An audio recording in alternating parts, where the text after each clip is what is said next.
Siempre usted tiene la posibilidad, a través de la luz de la palabra de Dios, de darse cuenta si lo que está haciendo, su forma de vivir cristiano, va o no de acuerdo a la voluntad de Dios. Solo Dios es el juez justo.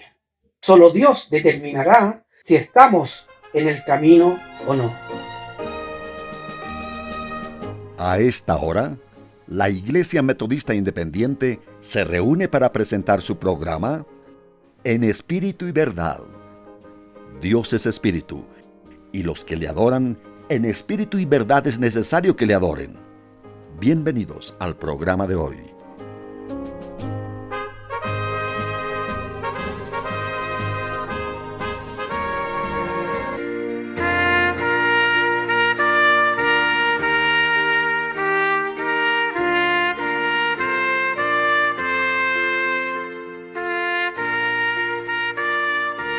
Hechos capítulo 19, versículo 23.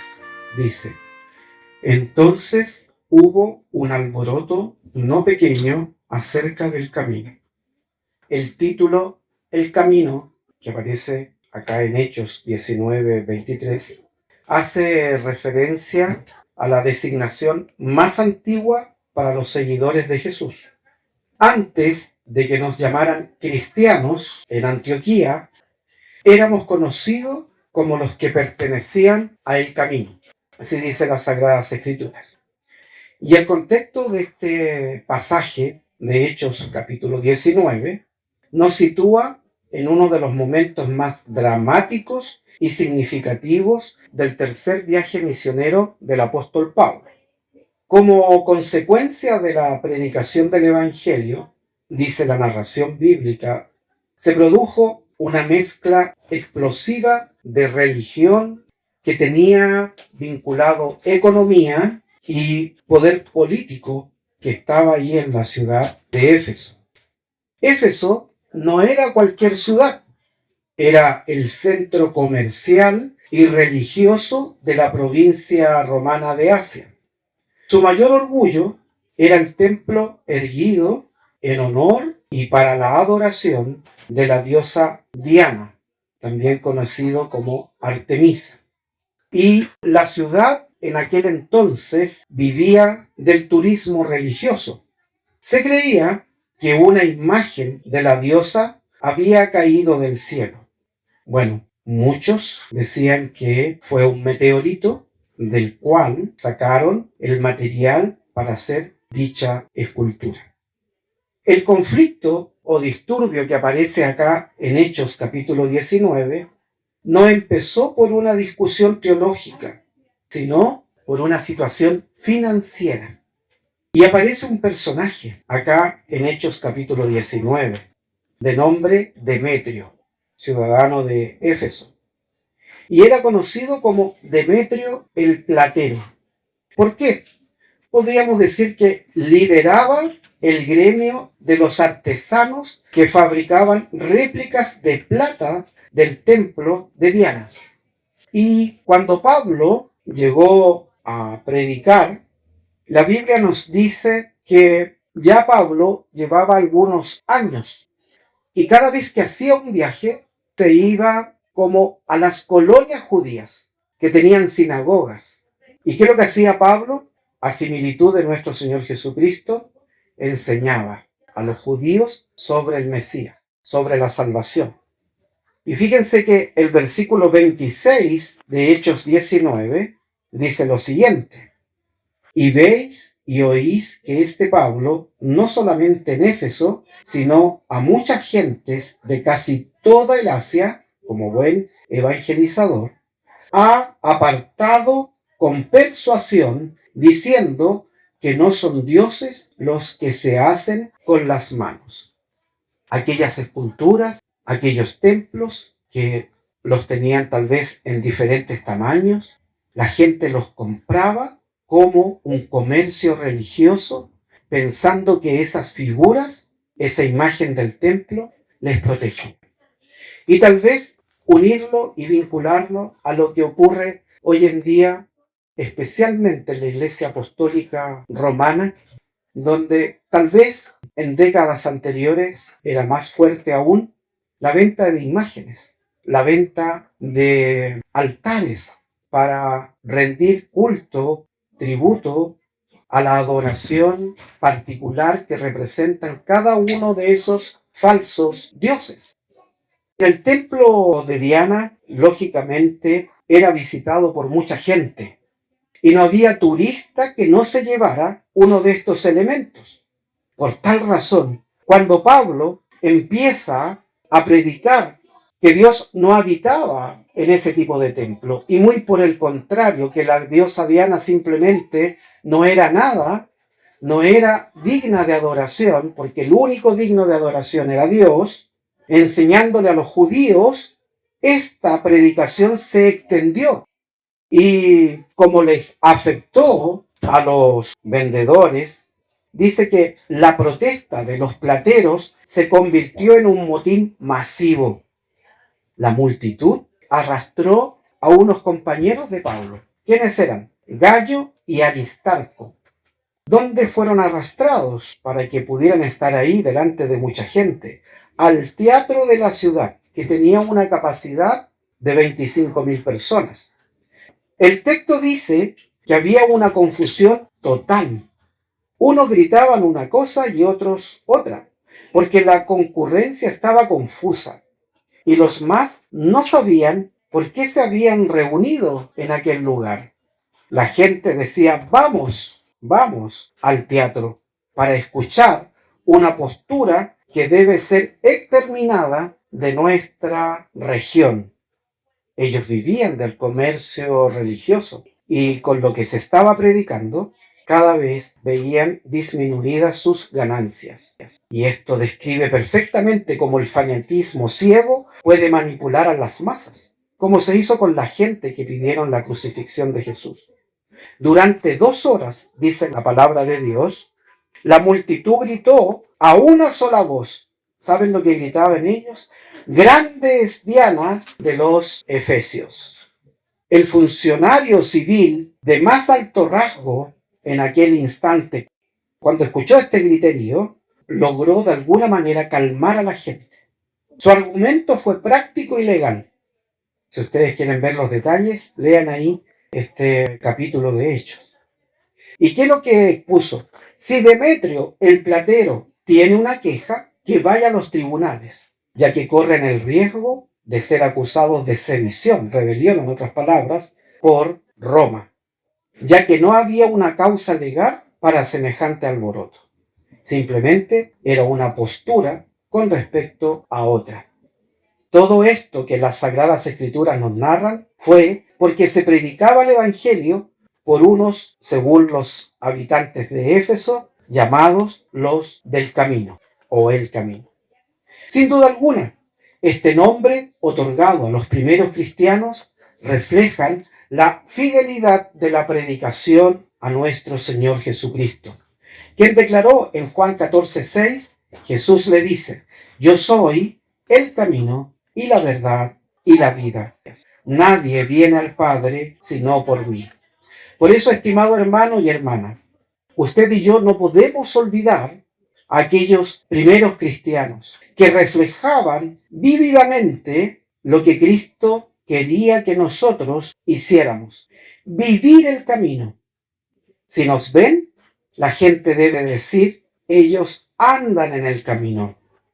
La vida cristiana requiere que tomemos decisiones personales, estimados hermanos, de ya no seguir caminando por los caminos particulares que nosotros pensamos que debemos de andar.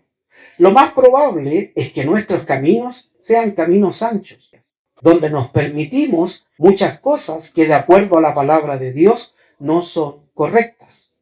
Hay caminos que parecen más fácil de seguir, pues el ser un cristiano fiel significa perder muchas de mis garantías, de mis decisiones, de mis entretenciones que no puedo dejar, entre otras cosas. Tenemos por tal razón, hermanos, que tomar decisiones valientes, pues no basta con solo decir que soy cristiano o ando en un camino, sino que debemos realmente seguir las cosas santas de Dios y que nuestro testimonio hable por sí solo que realmente estamos en el camino. Muchas veces nos parecerá que el camino de la vida cristiana es un camino hacia arriba, es decir, que no es un camino fácil de caminar.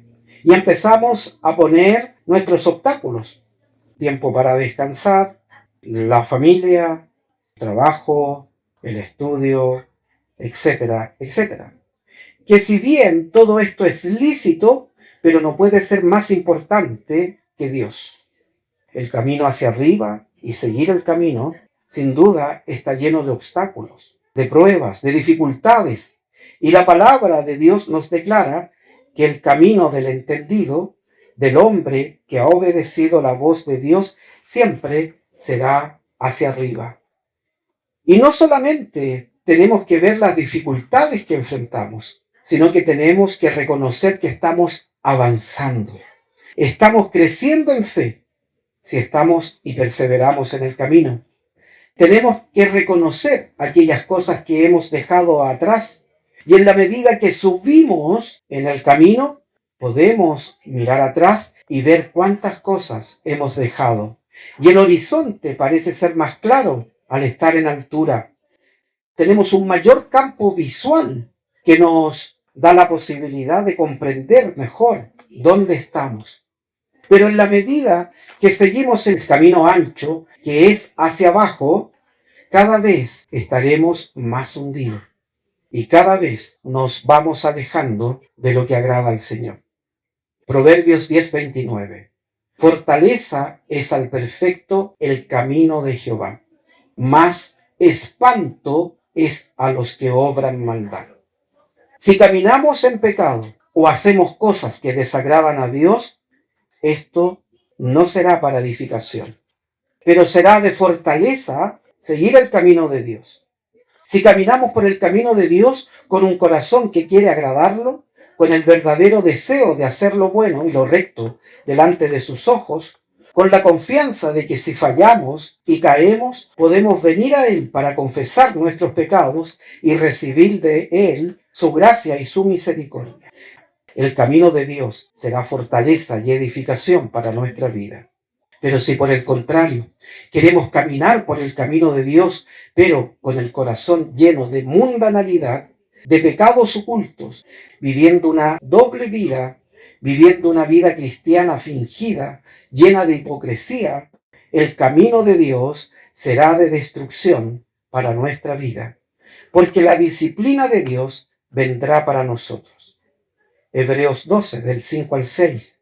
Y estáis ya olvidados de la exhortación que como con hijos habla con vosotros, diciendo: Hijo mío, no menosprecies el castigo del Señor, ni desmayes cuando eres de él reprendido, porque el Señor al que ama castiga, y azota a cualquiera que recibe por hijo. Proverbios 14:12. Hay camino que al hombre parece derecho, empero su fin son caminos de muerte. Satanás a menudo aplica una nueva capa de pintura para encubrir su antiguo esquema. Satanás quiere neutralizar el poder de la palabra de Dios con los pensamientos posmodernos. La verdad es relativa, la moralidad es obsoleta, la autoridad como concepto está pasada de moda, la honestidad será para tontos, la búsqueda de la verdad no tiene sentido. Lo importante es que seas feliz con lo que haces.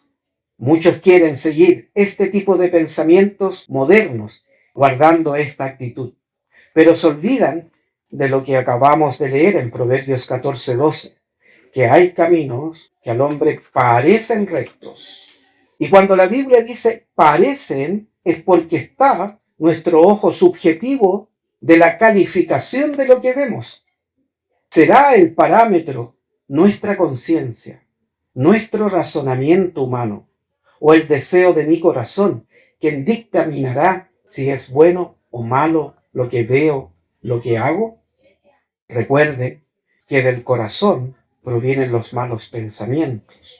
En Génesis 6:5 dice: y vio Jehová que la malicia de los hombres era mucha en la tierra, y que todo designio de los pensamientos del corazón de ellos era de continuo solamente el mal. Hermanos, no se confíe de lo que su corazón le dictamina en muchas cosas. Jeremías 17:9. Engañoso es el corazón, más que todas las cosas, y perverso. ¿Quién lo conocerá? Mateo 15, del 18 al 19. Mas lo que sale de la boca, del corazón sale, y esto contamina al hombre, porque del corazón salen los malos pensamientos, muertes, adulterios, fornicaciones, hurtos, falsos testimonios, blasfemias. Muchas veces se cree que se hace lo correcto, pensando que caminamos en la voluntad de Dios, pero hay caminos que al hombre parecen rectos, sin embargo su fin será de muerte. Las formas que nos parecen naturalmente correctas están contaminadas por las perspectivas sesgadas, conciencias cauterizadas y motivos pecaminosos. Podemos sentir que nuestras intenciones son buenas e incluso creer con todo nuestro corazón que nuestros motivos son puros, pero están contaminados por la vieja naturaleza. Jeremías 8, del 4 al 5. Les dirás a sí mismo: así ha dicho Jehová, el que cae no se levanta, el que se desvía no torna al camino. ¿Por qué es este pueblo de Jerusalén rebelde con rebeldía perpetua? Abrazaron el engaño, no han querido volverse. Estimados hermanos, siempre usted tiene la posibilidad, a través de la luz de la palabra de Dios, de darse cuenta si lo que está haciendo, su forma de vivir cristiano, va o no de acuerdo a la voluntad de Dios. Solo Dios es el juez justo. Solo Dios determinará si estamos en el camino o no. Si por rebeldía o por soberbia nos hemos apartado del camino de Dios, o tal vez no apartado, sino andando junto al camino, el Señor nos hace un llamado de atención y pregunta directamente a cada uno de nosotros si buscamos nuestra propia satisfacción o buscamos la gloria de Dios. Nuestro caminar en este mundo debiera ser imitando las huellas de Jesús. Aquella persona que pertenecía a los del camino se hacía evidente por su manera de vivir, por su manera de establecer prioridades. Los del camino recordaban constantemente las enseñanzas de su maestro, la forma como Jesús respondía a las necesidades, cómo trataba al prójimo, cómo se relacionaba con los niños, cómo se relacionaba con las mujeres, su atención al enfermo, al desfavorecido. Los del camino procuraban ser una representación digna de su Señor. Es muy interesante el relato de las Sagradas Escrituras en Marcos 10, del 46 al 52, con la hermosa historia del ciego Bartimeo, que al principio del relato bíblico estaba junto al camino, pero que después de recibir el favor de Dios, la Biblia dice categóricamente que estaba en el camino siguiendo a quien le había dado la luz. Estimado hermano, usted y yo, por gracia de Dios, hemos recibido el mensaje del Evangelio y usted en algún momento le dijo al Señor que iba a ser su prioridad, que iba a estar primero en su vida y que las demás cosas usted sabía que Dios las iba a añadir. Pero con el paso del tiempo, lo más probable que los afanes del mundo, los engaños de Satanás hayan nublado aquella intención. Es muy diferente estar junto al camino que estar en el camino. El estar en el camino implica una actitud activa de caminar, porque caminar es la mejor manera de saber que estamos vivos y avanzamos hacia el hogar celestial. Caminar no significa quedarnos en nuestros hogares cómodamente. Caminar significa venir a la iglesia. Caminar significa tomar su Biblia y leerla. Caminar significa orar por sus necesidades, pero sobre todo por las necesidades del prójimo. Caminar significa entregarse por completo al Señor y al prójimo. Caminar significa obedecer lo que Cristo dijo. Caminar es la mejor manera que tiene uno para dar testimonio de que somos realmente hijos de Dios. Que el Señor nos bendiga.